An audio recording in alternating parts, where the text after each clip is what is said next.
Katrina here. Today I'm bringing you a hair tutorial on how to get these nice, beautiful, luscious locks. Follow, like, subscribe, and we'll get started. So, as you can see, I have shampooed, conditioned, and blow dried my hair completely. Make sure your hair is 100% dry. That is so important.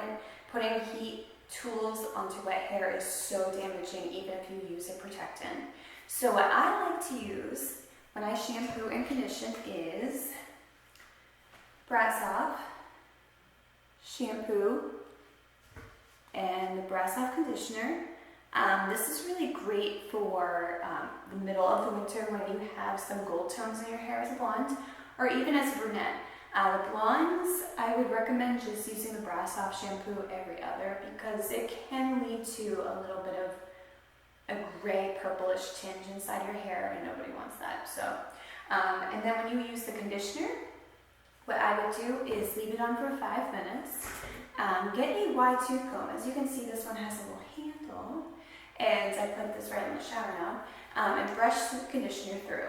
That is the best bet to get any of those snarls out that are actually, they could be damaging if you do it when you're outside of the shower and your hair is wet. So you got that. Rinse with cool water.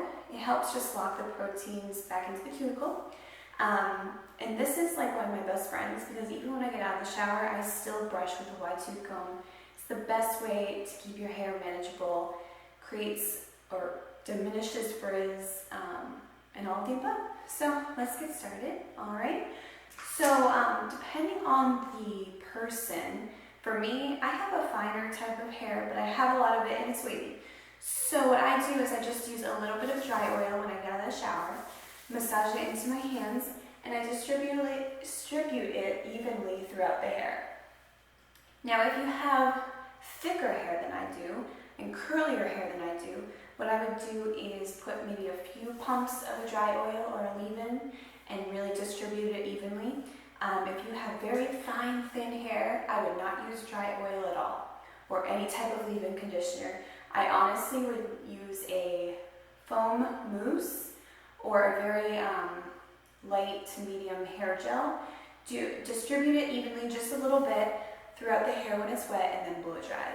That will give the people with the fine, thin hair a little bit more oomph, a little bit more volume, and a little bit more hold. All right, so let's get started. So we're going to section the hair. Depending on how much hair you have, you can do 2 or 3 sections. I personally like to do 2. Sometimes I do 3, depending on my mood. But today I'll do 2 because it's a little bit easier. So what I do is I bring up half of my hair, just twirl it very lightly, use a clip, and there you go. So then, of course, I make sure that my hair is brushed out, no existing snarls. Now, what you would do is I would part your hair straight down the middle, bring it all forward, all right?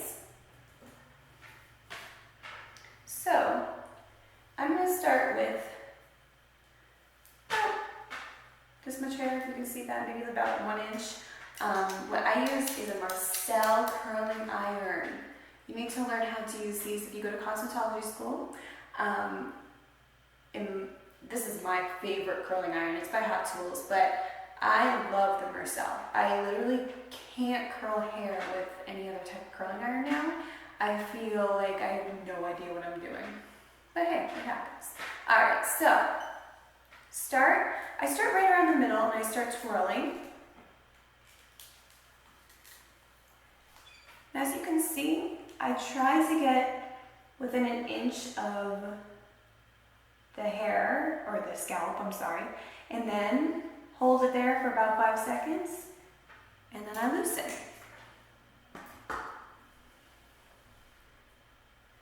Now you're going to continue to do this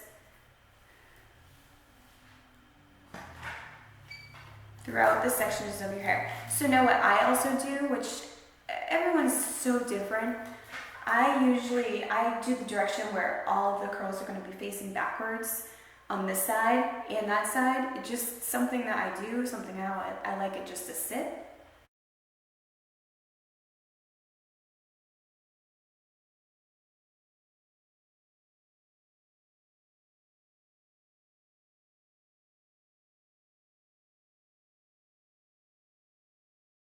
Alright, so as you can see, I got some loose curls here. For some reason, this one, you can definitely go back and curl any hair that you feel like is too flat. This one for me is too flat, so I would go back, just recurl it. Alright, much better. Alright, so after that, you're going to take out the hair clip, evenly spread out the hair like this, and then do it all again with the second layer. Do the same amount of sectioning throughout each curl. Alright?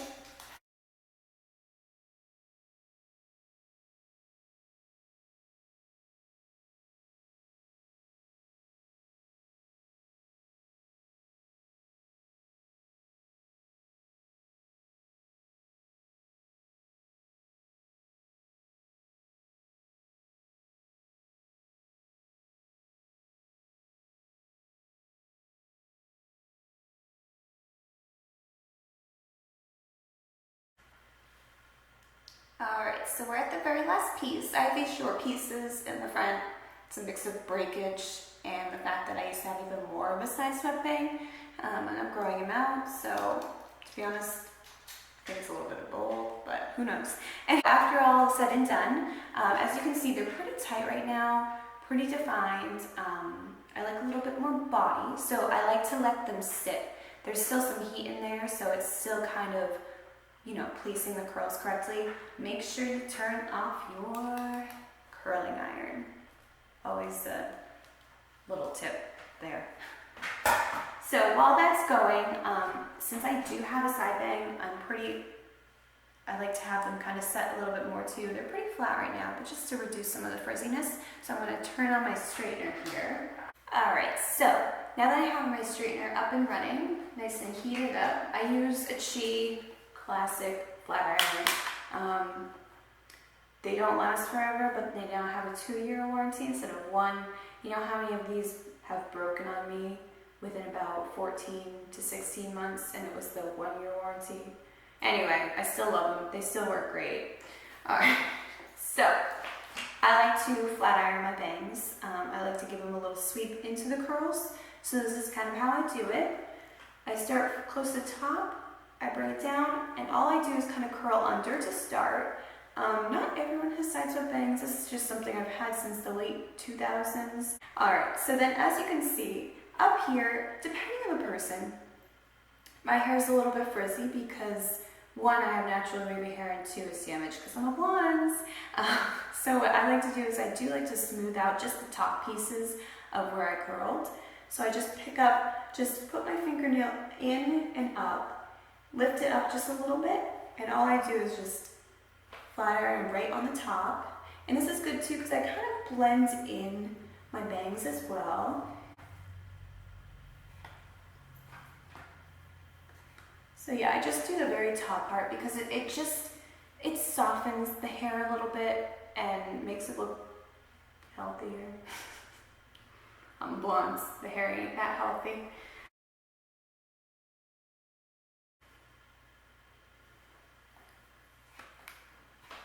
Alright.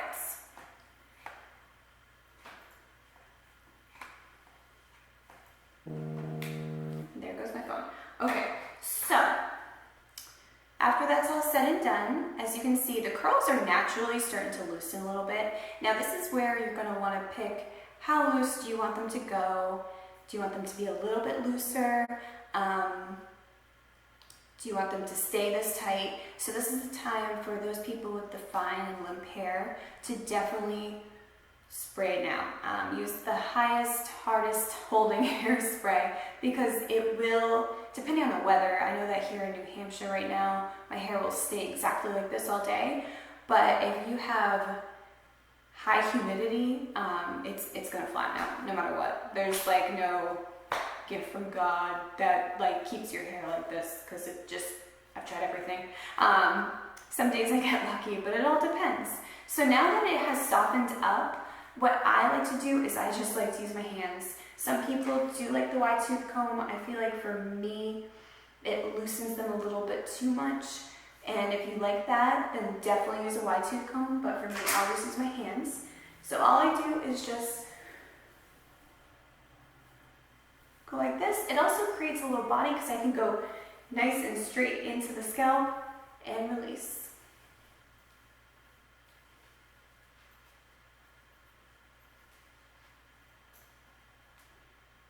Alright, so that's the perfect amount.